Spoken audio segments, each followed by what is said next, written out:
Very good ल त्यसपछि हामी डिफ्युजन मेथड तिर अगाडि बढ्छौँ है त र डिफ्युजन मेथडभित्र हामीले दुईवटा प्रोसेसहरू पढ्नेवाला छौँ एउटा मेथड अघि नै भनिहाल्यौँ हामीले एकदमै इम्पोर्टेन्ट मेथड कर्बी बाउरको मेथड भनेर छ अर्को मेथड भनेको स्टक्स मेथड भनेर छ कर्बी बाउरको मेथड बुझिसकेपछि स्टक्स मेथड बुझ्नलाई त्यति गाह्रो छैन so let's start with Kirby Baur method है त डिफ्युजन भनेको बुझ्नुहुन्छ कि बुझ्नुहुन्न तपाईँहरूले डिफ्युजनको मतलब बुझ्नुहुन्छ बुझ्छौँ सर ओके के हो भनिदिनुहोस् त ब्रेकडाउन हुने होइन र डिफ्युजन भने ब्रेकडाउन अलि भन्न मिल्दैन कि डिफ्युजन हुने अरू अरू अरू के भन्न मिल्छ भन्न खोजेको कुरा आशय आएको छ होला सायद ठ्याक्क वर्ड नमिलेको हुनसक्छ एउटा सजिलो इक्जाम्पलको लागि है जस्तो पहिला हामी भर्नेवाला इङ्क चलाउँथ्यौँ नि होइन इङ्क भर्ने पेन चलाउँथ्यौँ नि याद छ हजुर ओके त्यो एक थोपा इङ्कलाई कहिलेकाहीँ हाम्रो यस्तो पेपरमा ड्रप खसेको बेलामा त्यो खसेको ठाउँमा मात्र इङ्क रहँदैन थियो नि अझ फिल्टर पेपरमा खस्यो भने त मजाले खसेको ठाउँबाट यसरी सुर्र वरिपरि छरिन्थ्यो कि छरिन्थेन छरिन्छ नि है मैले भन्न खोजेको कुरा बुझिराख्नु भएको छ नि त्यो प्रोसेस हो क्या डिफ्युजन भनेको छर्रिने प्रोसेस हो एक ठाउँमा नबस्ने फैलिने प्रोसेस हो क्या तपाईँहरूले डिफ्युजन र अस्मोसिस भनेर पनि त पढिसक्नु भयो नि डिफ्युजनको एउटा सजिलो इक्जाम्पल के हो भन्नुहोस् त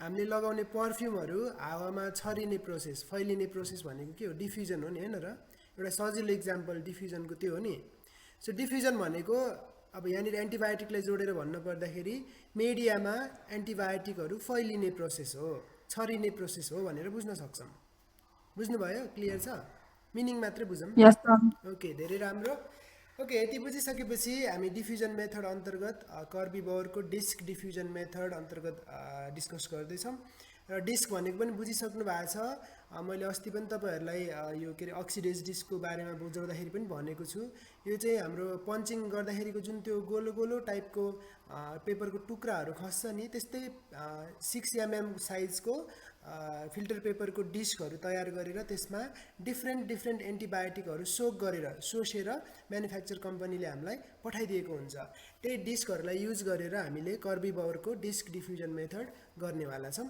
म तपाईँहरूलाई भिडियो पनि देखाउँछु टाइम मिलेसम्म नत्र भने मैले पहिला यो थ्योरीको कुराहरूलाई सकाम त्यसपछि हामी भिडियो पनि हेरौँला हुन्छ हुन्छ सर ल सुरु गरौँ त्यसो भए कर्बी बाउरको डिस्क डिफ्युजन मेथड चाहिँ किन गरिन्छ भने to determine the sensitivity or resistance है सेन्सिटिभिटी भनेको ब्याक्टेरियालाई मार्न सक्ने क्यापेसिटी हो रेजिस्टेन्स भनेको ब्याक्टेरियालाई मार्न नसक्ने अथवा ब्याक्टेरियाको तर्फबाट बुझ्दाखेरि ब्याक्टेरियाहरू सेन्सिटिभ हुन्छन् अथवा ब्याक्टेरियाहरूलाई त्यो ड्रगले किल गर्न सक्छ भने सेन्सिटिभ भयो ब्याक्टेरियाहरूले त्यो ड्रगको प्रेजेन्समा पनि आफ्नो ग्रोथ देखायो भने रेजिस्टेन्स प्रोपर्टी भयो okay of pathogenic aerobic and facultative anaerobic bacteria aerobic facultative anaerobic ब्याक्टेरियाहरूको लागि हामी डिस्क डिफ्युजन मेथडबाट एन्टिबायोटिक सेन्सिटिभिटी टेस्टहरू गर्न सक्छौँ ओके यसको लागि हामीलाई केही रिएजेन्टहरूको आवश्यकता पर्छ त्यो रिएजेन्टहरू मध्येमा एकदमै एउटा चाहिने स्ट्यान्डर्ड भनेको हामीले 0.5 हेर्नुहोस् है यहाँनिर केही पनि युनिटहरू लेखिएको छैन सो 0.5 को म्याकफार्ल्यान्डको स्ट्यान्डर्ड भनेर भन्छौँ हामीले 10 ml यो स्ट्यान्डर्ड बनाउनको लागि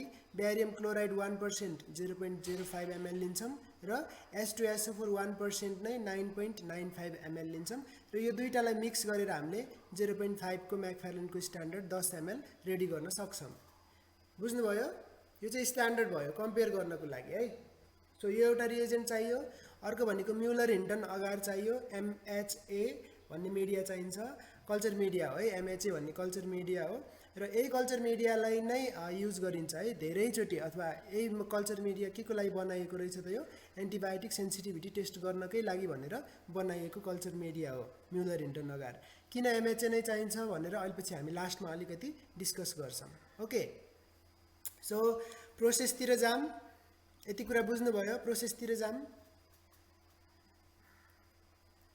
सर ओके हेर्नुहोस् है त अब प्रोसेसमा के गरिँदो रहेछ भने 1 नम्बरको प्रोसेसले के भन्छ ब्याक्टेरियल सस्पेन्सन इज म्याच्ड विथ 0.5 को म्याकफार्ल्यान्ड स्ट्यान्डर्ड सल्युसन। यो पहिलो नम्बरको काम एकदमै क्रिटिकल छ, एकदमै इम्पोर्टेन्ट छ र जुन हामीले 0.5 को म्याकफार्ल्यान्डको स्ट्यान्डर्ड बनाएको छौं नि यसमा त ब्याक्टेरिया मिसाएको छौं त हामीले कि केमिकलै केमिकल हो भन्नुस् त। यो यसमा ब्याक्टेरिया मिसाएको छौं त हामीले 0.5 को म्याकफार्ल्यान्डमा नहीं छैन नि। नहीं बेरियम क्लोराइड र H2SO4 मात्र मिसाएको छौं र यसको सर्टेन टर्बिडिटी हुन्छ। हेर्नुस् है यो दुईवटा सोलुसन यसरी मिसाइसकेपछि यसको सर्टेन टर्बिडिटी हुन्छ, धमिलोपन हुन्छ र हामीले के विश्वास गर्छौं भने के एजुम गर्छौं भने यतिको धमिलो टर्बिड सोलुसनसँग ब्याक्टेरियाको सस्पेन्सनलाई ठ्याक्क यहीसँग म्याच हुने गरेर हामीले तयार गर्यौं भने के स्योर हुन्छौं त यो सोलुसनमा लगभग 150 millions of bacteria per ml of that solution हामीले मेन्टेन गर्यौं भनेर हामी ढुक्क हुन सक्छौं। बुझ्यौ मैले के भने? फेरि भनिदिनु न सर। के म एकछिन फेरि केरेर बुझाउँछु है तपाईहरुलाई। ओके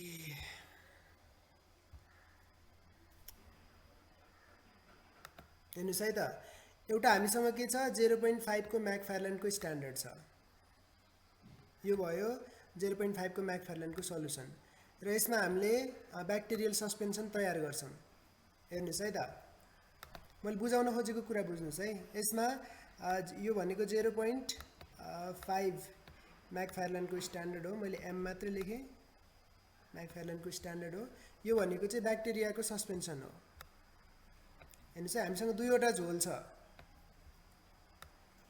र फर्स्ट स्टेपमा यो प्रोसिड्युर नम्बर 1 ले के भनिरहेछ भने 1 नम्बरमा हामीले के गर्छौं भने यो जुन 0.5 को म्याकफार्ल्यान्डको स्ट्यान्डर्ड छ नि यसको आफ्नो सर्टेन टर्बिडिटी हुन्छ। यसमा के मिसाएको छौं हामीले बेरियम क्लोराइड र H2SO4 को सोलुसन मिसाएको छौं। यसको सर्टेन आफ्नो टर्बिडिटी छ। टर्बिडिटी भने तपाईहरुले बुझिसक्नु भएको छ, अलिकति धमिलो हुन्छ यो सोलुसन। अब हामीले के गर्छौं भने नि जुन ब्याक्टेरियाको सस्पेन्सन ब्याक्टेरियाको झोल बनाएको हुन्छौं नि हामीले तयार गरेको हुन्छौं। ब्याक्टेरियाको सस्पेन्सन कसरी तयार गर्ने भन्नुस् त? हाम्रो कल्चर प्लेटमा ग्रोथ आएको हुन्छ ब्याक्टेरियाको, यसरी कोलोनीहरु आएको हुन्छ हैन त। यो कोलोनीहरुलाई हामीले के गर्छौं त इनोकुलेटिङ लुपको सहायताले यहाँबाट कोलोनीहरु पिक गर्छौं र त्यो कोलोनीलाई हामीले कहाँ ट्रान्सफर गर्छौं त न्युट्रिएन्ट ब्रथमा ट्रान्सफर गर्छौं। यो भनेको सुरुमा चाहिँ हाम्रो न्युट्रिएन्ट ब्रथ NB भन्ने मिडिया हो। यहाँसम्म बुझ्दैछौ? यस सर। ओके हेर्नुस् है न्युट्रिएन्ट ब्रथमा यसरी कल्चर प्लेटमा ग्रोथ भएको ब्याक्टेरियाहरूलाई मिक्स गरेर हामीले के बनाउँदा रहेछौं ब्याक्टेरियल सस्पेन्सन बनाउँछौं। तर हामीले बनाएको ब्याक्टेरियल सस्पेन्सन कतिको बाक्लो बनाउने त कतिको टर्बिड बनाउने त भन्ने कुरा केले गाइड गर्छ त हामीलाई उयो 0.5 को म्याकफार्ल्यान्डको स्ट्यान्डर्डसँग बराबर टर्बिड बनाइदियौं भने के बुझ्ने भयौं त यो ब्याक्टेरियाको सस्पेन्सनमा 150 millions of bacteria per ml अब रेडी भयो भनेर हामी ढुक्क हुन सक्छौं भनेको क्या मैले। अब क्लियर छ? Millions of yes sir. Per ml of bacterial suspension है भनेको यो सोलुसनमा कति ब्याक्टेरिया हुने भयो त यसको टर्बिडिटीसँग म्याच गरिसकेपछि 150 millions of bacteria per ml। यसको 1 ml मा हाम्रो 150 मिलियन्स अफ ब्याक्टेरियाहरु प्रेजेन्ट हुने गरेर हामीले म्याच गराउनु छ। सो फर्स्ट नम्बरले यति मात्र भन्न खोजेको। के गर्ने त ब्याक्टेरियल सस्पेन्सनलाई 0.5 को म्याकफार्ल्यान्डको स्ट्यान्डर्डको टर्बिडिटीसँग म्याच गराउने। क्लियर भयो 1 नम्बरको process? Yes sir. Okay very good. Compare कसरी गर्ने त मैले तपाईहरुलाई क्लासमा पनि भने जस्तो लाग्छ। यो दुईवटै टेस्ट ट्युबलाई एउटा मसिनो अक्षर भएको है यसरी मसिनो अक्षर भएको पेपरको अगाडिपट्टि राख्ने र यसको पछाडीको लेटरहरु हेर्ने। हेर्नुस् है सँगै राखेर यो पछाडीको लेटरहरु कतिको क्लियर देखिन्छ भनेर पढ्न खोज्ने र जुन 0.5 को म्याकफार्ल्यान्डको सोलुसनको पछाडीको अक्षरहरु जति क्लियर देखिन्छ यसको पछाडी पनि उत्तिकै क्लियर देखिने गरेर हामीले यसको टर्बिडिटी बनाउनु पर्ने छ। यो प्रोसेसलाई हामीले म्याचिङ भन्छौं। अब क्लियर छ होला है? क्लियर भयो 1 नम्बरको प्रोसिड्युर क्लियर भयो? यस सर। Okay very nice. ल त्यसो हामी अर्को नम्बरतिर जान्छौं है त। तपाईहरुलाई यसरी देखाउँदा सजिलो होला। 1 नम्बरमा के गरिदै रहेछ ब्याक्टेरियल सस्पेन्सनलाई 0.5 को म्याकफार्ल्यान्डसँग कम्पेयर गरेर टर्बिडिटी म्याच गराइदो रहेछ। अब सेकेन्ड नम्बरमा के गर्ने त deep sterile swab into the suspension. Into the suspension भनेको ब्याक्टेरियल सस्पेन्सनमा के गर्ने त स्वाबलाई चोप्ने है स्वाब भनेको हामीले थाहा छ नि हैन त कटन स्वाब हुन्छ त्यो कटन स्वाबलाई डिप गर्ने र त्यो rotate the swab against the side of the tube above the fluid level using firm pressure to remove excess fluid भनेको के भन्दाखेरि जुन ब्याक्टेरियल सस्पेन्सन हामीले कम्पेयर गरिसकेका छौँ यहाँभित्र अब हाम्रो कटन स्वाब यस्तो खालको कटन स्वाब हुन्छ नि हैन त यो कटन स्वाबलाई के गर्ने यहाँनिर चोप्ने चोपिसकेपछि धेरै लिक्विड आएको हुनसक्छ नि यहाँनिर धेरै स्याम्पल आएको हुनसक्छ त्यो कटन स्वाबलाई यहाँनिर भित्तामा अलिकति प्रेस गरिदिने के ताकि यो कटनमा सोसिएको धेरै एक्स्ट्रा फ्लुइडहरू छ भने चुहिएर यही स्याम्पलमा झरोस् बुझ्नुभयो Yes, sir. ओके त्यसपछि के गर्ने त inoculate the dried surface of MHA MHA भनेको पेट्री प्लेटमा भएको मिडिया हो तपाईँहरूले मिडिया देखिसक्नु भएको छ सो यो मजाले बुझ्नुहुन्छ लन कल्चर भनेको पनि बुझ्नुहुन्छ तपाईँहरूले हैन त लन कल्चर टेक्निकबाट अथवा कार्पेट कल्चर टेक्निकबाट हामीले कल्चर गर्नेवाला छौँ कार्पेट कल्चर टेक्निक सम्झिराख्नु भएको छ नि एउटा पनि भुइँ नदेखिने गरेर स्याम्पललाई के गर्ने प्रोसेस हो त इनोकुलेसन गर्ने प्रोसेस हो सो त्यो भयो कार्पेट कल्चर टेक्निक त्यति गरिसकेपछि स्वाबलाई डिस्कार्ड गर्छौँ हामीले एप्रोप्रिएट कन्टेनरमा जहाँ पाए त्यही फाल्नु भएन किनभने ब्याक्टेरिया त्यसले बोकेको छ हैन त यस्तै कन्टेनरमा फालिसकेपछि अब त्यो एन्टिबायोटिक अब त्यो जुन लन कल्चर गरेको कार्पेट कल्चर गरेको एमएचएको प्लेट छ नि त्यहाँ चाहिँ 6वटा एन्टिबायोटिकको डिस्कहरू हामीले पुट गर्छौँ हेर्नुहोस् है एउटा प्लेटमा 6वटा भन्दा बढी एन्टिबायोटिकको डिस्कहरू राख्न पाइँदैन त्यो स्ट्यान्डर्ड मेथड भएन तर 6वटा भन्दा कम चाहिँ राख्न पाइयो जस्तो हामीले बेसिट्रासिन सेन्सिटिभिटी टेस्ट अप्टोचिन सेन्सिटिभिटी टेस्टमा एउटा मात्रै एन्टिबायोटिक राखेर चेक गरेको हो कि हैन भन्नुहोस् त हो कि हैन याद छ optochin sensitivity test bacitracin sensitivity test याद छ नि Yes, sir. ओके त्यहाँ हामीले एउटा मात्रै एन्टिबायोटिक राखेर चेक गरेको थियौँ त्यही भएर कतिवटा भन्दा बढी राख्न पाइँदैन रहेछ 6वटा भन्दा बढी राख्न पाइँदैन रहेछ र यो राख्दाखेरि के कुरा ध्यान दिनुपर्छ भने यो डिस्कहरू राख्दाखेरि के कुरामा ध्यान दिने भने मानौ यो कल्चर प्लेट भयो जसमा हामीले के गरेछौँ कार्पेट कल्चर गरेछौँ मतलब पुरै यहाँनिर कार्पेट कल्चर यसरी सब ब्याक्टेरियाको सस्पेन्सन यसरी पोतेको छौँ हैन त पुरै यसरी भरेको छौँ हामीले यसरी भरिसकेको प्लेटमा के गर्ने त 6वटा एन्टिबायोटिकको डिस्कहरू हामीले राख्ने 6वटा एन्टिबायोटिकको डिस्क यसरी राख्नु पर्यो एउटा यहाँ अर्को यहाँ 3 4 5 यो तरिकाले है त ठ्याक्कै यो सर्कुलर भएको छैन तर ध्यान दिनुपर्ने कुरा चाहिँ के भनेदेखि यो एजदेखि यो एउटा एन्टिबायोटिकको डिस्टेन्स डिस्कसम्मको डिस्टेन्स लगभग 2 सेन्टिमिटर हुनपर्छ 2 सेन्टिमिटर है मिटर भयो सरी यहाँ सी थप्दिउँ कुरा बुझ्नुभयो एउटा डिस्कको दूरी यो पेट्री प्लेटको छेउदेखि कति हुन पर्दो रहेछ 2 सेन्टिमिटर लगभग हुन पर्दो रहेछ अर्को कुरा के ध्यान दिनुपर्छ भने दुईवटा डिस्कको बिचको दूरी पनि एउटा डिस्कदेखि अर्को डिस्कसम्मको दूरी पनि कति हुन पर्यो लगभग 2 सेन्टिमिटर नै हुन पर्यो बुझ्दै हुनुहुन्छ यो तरिकाले मेन्टेन गरेर हामी 6वटा एन्टिबायोटिक डिस्कलाई यहाँनिर यसरी राखिदिन्छौँ क्लियर छ बुझिरहेको छ नि यहाँसम्म Yes, sir.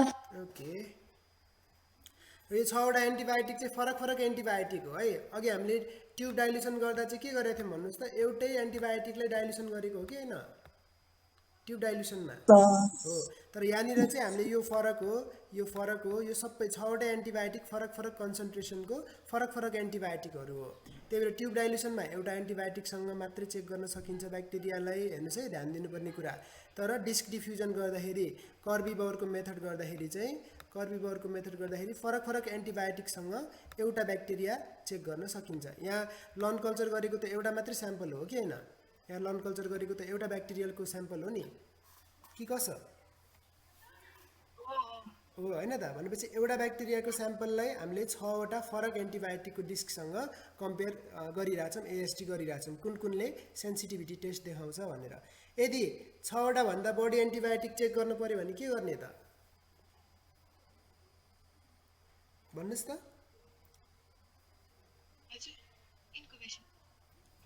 सानो आवाज आयो फेरि भन्नुहोस् बुझि होइन यसपछि इन्कुबेसन गर्ने कुरा त छँदैछ 6वटा भन्दा बढी एन्टिबायोटिक चेक गर्नु पर्यो भने एउटा प्लेटमा 6वटा भन्दा बढी त राख्न पाइँदैन। के गर्ने त अर्को MHA को प्लेट लिने, फेरि यही ब्याक्टेरियाको सस्पेन्सनलाई के गर्ने त लन कल्चर गर्ने र अब 6वटा भन्दा फरक जुन एन्टिबायोटिक चेक गर्नुपर्ने छ नि अर्को पेट्री प्लेटमा राख्ने। बुझ्नुभयो मैले भनेको कुरा? Yes, sir. कहिलेकाहीँ 6वटा मात्र एन्टिबायोटिक चेक नगरेर 10वटा एन्टिबायोटिकसँग चेक गर्नुपर्ने हुनसक्छ नि, 12वटासँग चेक गर्नुपर्ने हुनसक्छ, 7वटासँग चेक गर्नुपर्ने हुनसक्छ। त्यतिखेर के गर्ने त 2वटा पेट्री प्लेटमा एउटै ब्याक्टेरियालाई इनोकुलेसन गरेर फरक फरक एन्टिबायोटिकहरू राखेर हामी चेक गर्न सक्छौँ। क्लियर छ? त्यति Yes, sir. ओके, त्यति गरिसकेपछि आधी घन्टा हामी यसलाई यत्तिकै रुम टेम्परेचरमा छोडिदिन्छौँ है। यो नछोडे पनि खासै केही फरक त पर्दैन, तर के को लागि छोडिदिएको त एन्टिबायोटिकहरू त्यो कल्चर मिडियामा डिफ्युज हुनको लागि छोडिदिएको है त, त्यही भएर यसलाई डिफ्युजन मेथड भनेको। So incubate the plate at 37 degree centigrade अनि 16 to 18 आवर्स। जहिले पनि है एन्टिबायोटिक र ब्याक्टेरिया सँगै राखेको छौँ भने यो टाइम एकदमै क्रुसियल छ। सो यो टाइमलाई तपाईँहरूले ख्याल गर्ने अनि त्यो पछि हामीले अब्जर्भ गर्ने। अब भोलिपल्ट अब्जर्भेसन के गर्ने त जोन अफ इनिबिसन कत्रो आएको छ त्यसलाई हामीले मिलिमिटरमा नाप्ने। नापिसकेपछि अब त्यो सेन्सिटिभ छ कि रेजिस्टेन्ट छ कि इन्टरमिडिएट छ भनेर चाहिँ एउटा हामीलाई गाइडलाइन दिएको हुन्छ। त्यो गाइडलाइनलाई हामीले CLSI को गाइडलाइन भन्छौँ। यो CLSI को गाइडलाइन अथवा चार्ट प्रोभाइड गरेको हुन्छ, त्यो चार्टसँग हामी कम्पेयर गरेर रिजल्ट इन्टरप्रिटेसन गरिदिन्छौँ। बुझ्नुभयो?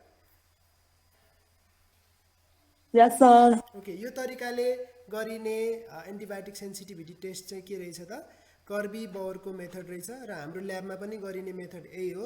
हामी यो पक्का पनि गर्छौँ, ट्युब डाइल्युसन नर्मली ल्याबहरूमा गरिँदैन, हामीले यही कर्बी बाउरकै मेथड गर्छौँ। पछि गर्ने बेलामा पनि यो कुराहरू तपाईँहरूले ख्याल गर्नु होला। सो चित्र हेरौँ है। यो प्रोसेस भयो अनि हाम्रो रिजल्टहरू चाहिँ यस्तो आएको हुनसक्छ। ओके, सायद अक्षर मात्रै बढ्दो रहेछ, पिक्चर नबढ्दो रहेछ। ओके, यहाँनिर चित्र देखिराख्नु भएको छ होइन त? हेर्नुहोस् त, यो पुरै ब्याक्टेरियाको लन कल्चर गरेको हो। यो लन कल्चर गरिसकेपछि यसरी हामीले हेर्नुहोस् एन्टिबायोटिकको डिस्कहरू पुट गर्छौँ। हेर्नुहोस् है, सबैमा 6वटा भन्दा बढी राखेको छैन, बरु 4वटा 3वटा राखेको हुनसक्छ। 6वटा भन्दा बढी राख्न पाइँदैन, राख्यो भने स्ट्यान्डर्ड मेन्टेन भएन। बुझ्दै हुनुहुन्छ होइन मेरो कुरो? र आफ्टर इन्क्युबेसन हेर्दाखेरि यसरी क्लियर जोनहरू आउँछ, नआएको पनि हुनसक्छ। हेर्नुहोस् कुनै कुनै एन्टिबायोटिकको वरिपरि जोनहरू आएको छैन, यसको आएको छैन, यसको थोरै आएको छ, यो तिनवटामा आएको छैन, यसमा आइरहेछ, यहाँनिर मसिनो जोन देखिरहेछ, अरूमा आइरहेछ, यसमा आएको छैन। भनेपछि आएको जोनहरू चाहिँ हामीले के मेजर गर्ने त यो एन्टिबायोटिकको नाम टिप्ने, यसको नाम टिप्ने, यसको नाम टिप्ने, यसको नाम टिप्ने र यसको जोन अफ इनिबिसन हाम्रो रुलर राखेर यो पेट्री प्लेटको माथिपट्टि रुलर राखेर यसको डायमिटर यहाँदेखि यहाँसम्म कति छ त भनेर मिलिमिटरमा टिप्ने। बुझ्नुभयो? सबै ड्रगहरूको जोन अफ इनिबिसन यसरी नोट गर्ने। बुझ्दै हुनुहुन्छ मैले भनेको कुरा? साथीहरू मेरो कुरा बुझ्दैछौ? Yes, sir. ओके, यसरी जोन अफ इनिबिसन मेजर गरिसकेपछि त्यो जोन अफ इनिबिसन सेन्सिटिभ छ कि छैन त हामीले आँखाले हेरेर पत्ता लगाउन सक्दैनौँ है त। त्यसको लागि CLSI ले एउटा गाइडलाइन दिएको हुन्छ, त्यो गाइडलाइनसँग हामीले कम्पेयर गर्छौँ र सेन्सिटिभ अथवा इन्टरमिडिएट अथवा रेजिस्टेन्ट जुन चार्टसँग त्यो म्याच हुन्छ नि त्यही हामीले रिजल्ट इन्टरप्रिटेसन गरेर देखाइदिन्छौँ। ओके, कर्बी बाउरको मेथड बुझ्नु भएको छ भने स्टोक्स मेथड बुझ्नलाई धेरै गाह्रो छैन। यो पनि कर्बी बाउरको मोडिफिकेसन हो भन्न पनि सक्छौँ हामीले। तर स्टोक्स मेथडको लागि चाहिँ हामीलाई स्ट्यान्डर्ड CLSI को गाइडलाइन चाहिँदैन है। मैले अघि CLSI को तपाईँहरूलाई फुल फर्म भन्न बिर्सेँ जस्तो लाग्यो। CLSI को फुल फर्म चाहिँ clinical and laboratory standards institute भनेर एउटा इन्स्टिच्युट छ, त्यसले हामीलाई प्रोभाइड गर्छ है, त्यो डाटा प्रोभाइड गर्छ। सो त्यसकै डाटालाई हामीले फलो गर्छौँ। ल अब स्टोक्स मेथडतिर जाऊँ। स्टोक्सको पनि डिस्क डिफ्युजन मेथड नै हो, तर यो चाहिँ कर्बी बाउरको मेथडभन्दा अलिकति फरक ढङ्गले गरिन्छ। म तपाईँहरूलाई यो केरेर बुझाउने कोसिस गर्छु। ओके, स्टोक्स मेथडमा के गरिन्छ तरिका मात्रै बुझौँ है, अनि इन्टरप्रिटेसन गर्ने तरिका बुझौँ। मानौ यो एउटा पेट्री प्लेट भयो। पेट्री प्लेटमा हामीले के गर्छौँ, अघिनको फर्स्ट र सेकेन्ड प्रोसेस सेम हो है। एक नम्बरमा के गर्छौँ भन्नुहोस् त, म्याचिङ गर्छौँ केसँग 0.5 को म्याकफार्ल्यान्डको स्ट्यान्डर्डसँग के गर्छौँ कम्पेयर गर्छौँ। हेर्नुहोस् है, कम्पेयर गर्ने प्रोसेस र यहाँनिर लन कल्चर गर्ने प्रोसेस सेम हो। बुझिराख्नु भएको छ? बुझिरहेछ यहाँसम्म? खै बोलेको तपाईँहरू नबुझेर नबोल्नु Yes, sir. को हो कि भन्न लाग्थेँ मैले। ओके, हेर्नुहोस् है, पहिलो काम भनेको के रहेछ? 0.5 को म्याकफार्ल्यान्डको स्ट्यान्डर्डसँग कम्पेयर गर्ने ब्याक्टेरियाको सस्पेन्सनलाई। कम्पेयर गरिसकेपछि लर्न कल्चर गर्दाखेरि ध्यान दिनुपर्ने, हेर्नुहोस् है, स्टोक्स मेथड हामीले डिस्कस गर्दैछौँ। STOCK मेथड हामी डिस्कस गर्दैछौँ। यो मेथडमा चाहिँ हामीले पुरै प्लेटभरि लर्न कल्चर गर्दैनौँ। के गर्छौँ त भन्दा यहाँनिर यो साइजमा यसरी 3 mm स्पेसलाई अनइनोकुलेट छोडिदिन्छौँ र यहाँनिर पनि 3 mm स्पेसलाई इनोकुलेसन नगरिकन छोडिदिन्छौँ। बुझ्दै हुनुहुन्छ? यहाँनिर दुईवटा लाइन तान्ने जसको एरिया कति हुनुपर्छ भने 3 mm जति हुनुपर्छ। यो पनि 3 mm, यो पनि 3 mm। यो ठाउँमा चाहिँ के नगर्ने त? ब्याक्टेरियाको कल्चरै नगर्ने। सुरुमा के गर्ने? MHA को प्लेट लिने। MHA को प्लेट लिइसकेपछि त्यो प्लेटमा यसरी दुईवटा मार्जिन रेडी गर्ने। भन्नुको मतलब यो दुई ठाउँमा यो 3 mm को एरियाभरि के नगर्ने त? इनोकुलेसन नगर्ने, स्याम्पल इनोकुलेसन नगर्ने। अब यति हामीले मार्क गरिसकेपछि यहाँनिर हामीले कन्ट्रोल अर्ग्यानिजमलाई लर्न कल्चर गर्ने, पुरै यसरी लर्न कल्चर गरिदिने कन्ट्रोल अर्ग्यानिजमलाई, र यहाँनिर टेस्ट गर्ने अर्ग्यानिजमलाई लर्न कल्चर गरिदिने, फेरि यहाँनिर कन्ट्रोल अर्ग्यानिजमलाई लर्न कल्चर गरिदिने। कन्ट्रोल अर्ग्यानिजम भनेको चाहिँ के हो भनेदेखि ATCC भन्छौँ हामीले। हिजो पनि कुरा आएको थियो ATCC को फुल फर्म चाहिँ अमेरिकन टाइप कल्चर कलेक्सन हुन्छ है त साथीहरू। टेस्ट अर्ग्यानिजम भनेको चाहिँ हामीले एन्टिबायोटिक सेन्सिटिभिटी टेस्ट गर्न लागेको अर्ग्यानिजम, AST को लागि रेडी गरेको अर्ग्यानिजम। यहाँसम्म कुरा बुझ्दैछौँ? यहाँसम्म कुरा बुझिरहेछौँ? Yes, sir. हेर्नुहोस् है त, अब हामीलाई के थाहा हुन्छ भने यो टेस्ट अर्ग्यानिजमको बारेमा मात्रै हामीलाई कस्तो जोन आउँछ भन्ने कुरा थाहा छैन, तर यो कन्ट्रोल अर्ग्यानिजमले कुन कुन एन्टिबायोटिकसँग कस्तो कस्तो जोन दिन्छ, कत्रो जोन दिन्छ भन्ने कुरा हामीलाई अलरेडी थाहा हुन्छ। त्यही भएर कन्ट्रोल भनेको है त। कन्ट्रोलको बारेमा हामीलाई अलरेडी इन्फर्मेसनहरू प्रोभाइडेड हुन्छ अथवा पहिल्यै थाहा हुन्छ। बुझ्नुभयो कन्ट्रोल अर्ग्यानिजमको बारेमा? बुझ्नुभयो? Okay, good. हेर्नुहोस् है त, हामीले के गर्यौँ भने पहिलो स्टेपमा 0.5 को म्याकफार्ल्यान्डसँग कन्ट्रोल अर्ग्यानिजम र टेस्ट अर्ग्यानिजम दुईटैलाई म्याच गरायौँ। म्याच गराइसकेपछि कटन स्वाबको हेल्पले यसरी पहिला यो मार्जिन रेडी गर्नु पर्यो है। यो म्याच गरिसकेपछि MHA को प्लेट हो, यो म्युलर हिन्टन अगारको प्लेट हो। यो म्युलर हिन्टनको अगारको प्लेटमा हामीले के गर्यौँ त? यहाँनिर 3 mm छोडिदियौँ, यहाँनिर 3 mm छोडिदियौँ, र छोडेको माथिल्लो र तल्लो भागपट्टि हामीले कन्ट्रोल अर्ग्यानिजमलाई के गर्नेवाला छौँ? लर्न कल्चर गर्नेवाला छौँ। बिचको यो पार्ट ठुलो एरियामा चाहिँ कसलाई इनोकुलेसन गर्छौँ त? टेस्ट अर्ग्यानिजमलाई इनोकुलेसन गर्नेवाला छौँ।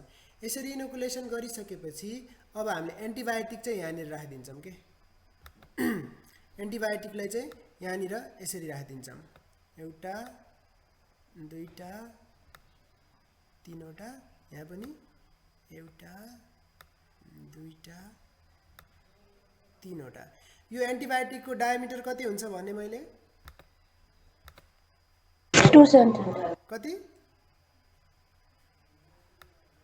6 mm है। तपाईँले कति भन्नुभयो मैले ठ्याक्कै क्याच गरेन, मैले राम्रोसँग सुनेन। यो एन्टिबायोटिकको डायमिटर कति हुँदो रहेछ? 6 mm हुँदो रहेछ। हेर्नुहोस् है, र हामीले यहाँ छोडेको ग्याप कति छ? 3 mm छ। भनेपछि हामीले यहाँनिर एन्टिबायोटिक राख्दाखेरि यो एन्टिबायोटिकले टेस्ट र कन्ट्रोल दुईटैलाई छुन्छ कि छुँदैन? छुन्छ। हो कि होइन? एकदमै गर्न खोजेको पनि त्यति हो। हेर्नुहोस् है, यो बिचमा हामीले स्याम्पल हालेको छैन, ब्याक्टेरियाहरू इनोकुलेसन गरेको छैनौँ, यहाँनिर पनि ब्याक्टेरियाहरूलाई इनोकुलेसन गरेको छैनौँ, र डिस्कको साइज 6 mm हुन्छ। हामीले छोडेको स्पेस लगभग 3 mm जति हुन्छ। भनेपछि यहाँनिर ठुलो डिस्क राख्दाखेरि पक्का पनि यो एन्टिबायोटिक यतापट्टि पनि डिफ्युज हुन्छ, यतापट्टि पनि डिफ्युज हुन्छ, हो कि होइन? छोएपछि हो कि होइन? हो सर। हो नि, होइन त? ओके, यति राखिसकेपछि अब यसलाई के गर्नु पर्यो? हामीले ब्याक्टेरिया पनि राख्यौँ, एन्टिबायोटिक पनि राख्यौँ। अब नेक्स्ट काम के हो त?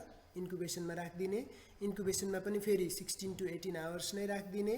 त्यति राखिसकेपछि यो एउटा एन्टिबायोटिकले कन्ट्रोल अर्गानिजमतिर दिने जोन र यो टेस्टतिर देखाएँ सरी है मैले, टेस्ट अर्गानिजमतिर दिने जोन र कन्ट्रोल अर्गानिजमतिर दिने जोन फरक हुन सक्छ अथवा सेम पनि हुन सक्छ, ठुलो सानो जे पनि हुन सक्छ। यही आधारमा हेर्नुस् है, यो कन्ट्रोलमा एन्टिबायोटिकले कत्रो जोन दिन्छ त र त्यसकै रेस्पेक्टमा यो टेस्टपट्टि कत्रो जोन आएको छ त, त्यही रेस्पेक्टमा हामीले के गर्छौँ त, यो एन्टिबायोटिक यो टेस्ट अर्गानिजमसँग सेन्सिटिभ छ कि रेजिस्टेन्ट छ कि इन्टरमिडिएट छ भन्ने कुरा इन्टरप्रिटेसन गर्छौँ। यसको लागि हामीलाई CLSI को गाइडलाइन चाहिँदैन। हेर्नुहोस् है, स्टोक्स मेथडको लागि CLSI को गाइडलाइन हामीलाई चाहिएन। के को आधारमा हामीले इन्टरप्रिटेसन गर्ने भयो भने त, टेस्ट र कन्ट्रोल अर्गानिजमलाई हामीले एकै ठाउँमा राखेछौँ नि, हो कि होइन? भनेपछि त्यसकै आधारमा यो कन्ट्रोल अर्गानिजमतिर एन्टिबायोटिकले कत्रो जोन दिइरहेछ र त्यही एन्टिबायोटिकले टेस्ट अर्गानिजमतिर कत्रो जोन दिइरहेछ त, यो आधारमा हामीले इन्टरप्रिटेसन गर्छौँ। बुझ्नुभयो? बुझिरहेछौँ? ओ साथीहरू बोल्नुहोस् न, यहाँसम्म क्लियर छ? अब इन्टरप्रिटेसन गर्ने तरिका मैले सिकाउँछु है, यहाँसम्म बुझ्नु भएको छ भने इन्टरप्रिटेसन गर्ने तरिका बुझाउँछु। यहाँसम्म बुझिराख्नु भएको छ के गर्यौँ भनेर? खोइ रेस्पोन्सै आएन तपाईँहरूको।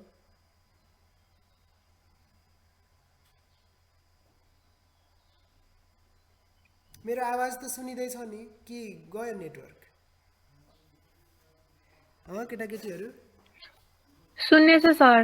अनि बुझेको कि नबुझेको खोइ त बोल्दैनन्। बुझेछ सर। त्यति बोल्नलाई के साइट हेरेर बस्नु भएको थियो तपाईँहरू? ठ्याक्क 9:47 मा मात्रै बोल्ने भनेर साइट हेर्नु भएको थियो क्या? होइन होला है। ओके, यति बुझ्नु भएको छ भने अब हामी इन्टरप्रिटेसन कसरी गर्छौँ तिर जान्छौँ है त। सो इन्टरप्रिटेसनमा हामीले के गर्नुपर्ने छ भन्नुहोस् त, कि सेन्सिटिभ हो कि इन्टरमिडिएट हो कि चाहिँ रेजिस्टेन्ट हो भनेर इन्टरप्रिटेसन गर्नुपर्ने छ सर भनेर सम्झिन सक्नुहुन्छ है तपाईँहरूले। सेन्सिटिभ हुनको लागि के हुनुपर्छ, इन्टरमिडिएट हुनको लागि के हुनुपर्छ र रेजिस्टेन्ट हुनको लागि के हुनुपर्छ। रेडी हुनुहुन्छ? यसको अलिकति कम्प्लिकेटेड छ है, यो इन्टरप्रिटेसन गर्ने तरिका अलिकति कम्प्लिकेटेड छ, सो अलिकति ध्यान दिनुपर्छ तपाईँले। रेडी हुनुहुन्छ? यस सर। यस सर। हामीले गर्ने के हो त, कन्ट्रोलमा आएको जोनको आधारमा टेस्ट अर्गानिजमलाई के गर्नुपर्ने छ, इन्टरप्रिटेसन गर्नुपर्ने छ। किनकि कन्ट्रोलको अलरेडी हामीलाई जोन अफ इनिबिसन नोन हुन्छ, तर टेस्ट अर्गानिजमको हामीलाई थाहा हुँदैन है त। टेस्ट अर्गानिजम भनेको हामीले टेस्ट गर्न लागेको अर्गानिजम हो, यसको बारेमा मात्र हामीलाई थाहा हुँदैन। कन्ट्रोल अर्गानिजमले यो एन्टिबायोटिकसँग कत्रो जोन दिन्छ भन्ने कुरा पक्कै पहिला नै के भइसकेको हुन्छ त, थाहा भइसकेको हुन्छ हामीलाई, अथवा अलरेडी हामीलाई गिभन हुन्छ त्यो कन्डिसन। त्यसरी बुझौँ है त। ओके, त्यसपछि फर्स्ट कन्डिसनतिर जाम। सेन्सिटिभ हुनको लागि के हुनुपर्छ त? एकदम ध्यान दिएर सुन्नुहोस् है। सेन्सिटिभ हुनको लागि टेस्ट कन्ट्रोल अर्गानिजममा जत्रो जोन दियो नि त्यो एन्टिबायोटिकले, कि त्यत्रै जोन आउन पर्यो टेस्ट अर्गानिजमतिर, त्यो भयो भने सेन्सिटिभ। बुझ्नुभयो एउटा कन्डिसन? यो अति जिग्जा फेरि भनिदिनु नि सर। भन्छु मैले, चित्र नै नयाँ बनाउँछु है।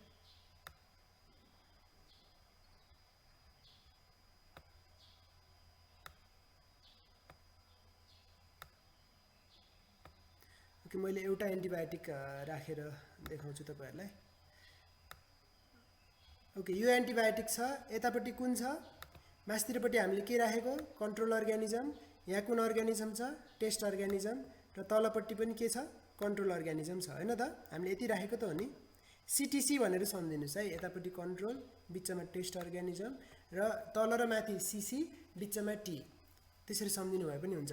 अब हामीले इन्टरप्रिटेसन के गर्दैछौँ, सेन्सिटिभ हुनको लागि कस्तो जोन आउनुपर्छ। हेर्नुहोस् है, मैले 2-3वटा कन्डिसन भन्छु, त्यो कन्डिसनहरूलाई बुझ्नुहोस्, टिप्नुहोस् है कपीमा नत्र। ओके, सेन्सिटिभ हुनको लागि के हुनुपर्छ एउटा कुरा भने, माथिपट्टि कन्ट्रोलतिर यो एन्टिबायोटिकले जत्रो जोन दियो नि, यहाँदेखि यहाँसम्म नाप्दाखेरि जत्रो जोन दियो, यतापट्टि पनि टेस्ट अर्गानिजमपट्टि पनि त्यत्रै जोन दियो भने पनि सेन्सिटिभ, एउटा कन्डिसन। बुझ्नुभयो?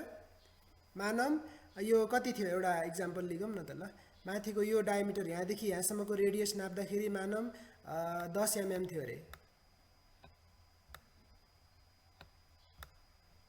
बुझ्नुस् है कुराकानी यसले कन्ट्रोलतिर 10 mm दियो यतापट्टि नाप्दाखेरि पनि 10 mm नै दियो भने के भयो सेन्सिटिभ भयो एउटा कन्डिसन बुझ्नु भयो सेन्सिटिभ हुनको लागि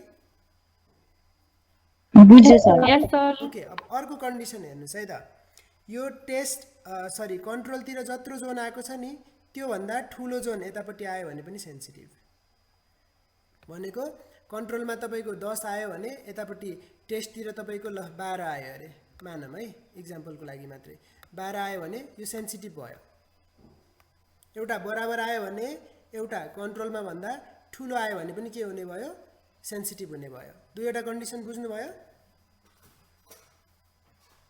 कि बुझ्नु भयो यस सर ओके यो थर्ड वाला कन्क्लुजनले अलिकति झुक्काउने कोसिस गर्छ हामीलाई हेर्नुस् है त कन्ट्रोलतिर 10 mm आयो अब टेस्टतिर ठ्याक्कै यो कन्ट्रोलतिर आएको जोन भन्दा 3 mm सानो आएसम्म पनि त्यसलाई सेन्सिटिभ भन्न पाइन्छ भन्छ के अब मानौँ है यो भन्दा अलिकति सानो तर कन्ट्रोलतिर 10 mm आथ्यो भने अब टेस्टतिर कति आउनु पर्यो 7 सम्म आयो भने पनि त्यसलाई के भन्दिने त सेन्सिटिभ भन्दिने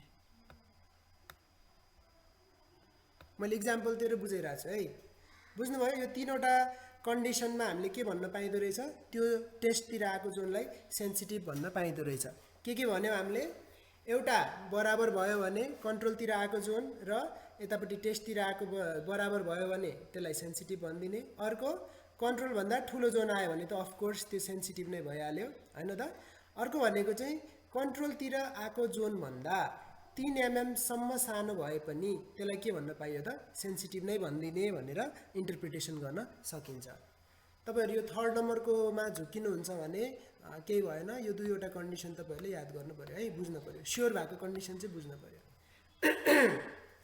तीनटा कन्डिसन बुझ्नु भयो कसरी सेन्सिटिभ हुँदो रहेछ yes sir Yes, sir. Okay very good अब हामी इन्टरमिडिएट कसरी इन्टरप्रिटेसन गर्ने त इन्टरमिडिएट कस्तो जोनलाई भनिदिने त है त इन्टरमिडिएट हुनको लागि चाहिँ के हुन पर्दो रहेछ भने पहिला रेजिस्टेन्सतिर जाम कि क्या हो हैन इन्टरमिडिएटमै जाम है त ल इन्टरमिडिएट हुनको लागि त्यति धेरै कन्डिसनहरु छैन इन्टरमिडिएट हुनको लागि चाहिँ के कलर पनि छान्दिम तपाईहरुलाई छुटाउनलाई सजिलो होला ओके यो एउटा एन्टिबायोटिकको डिस्क छ एन्टिबायोटिकको डिस्क छ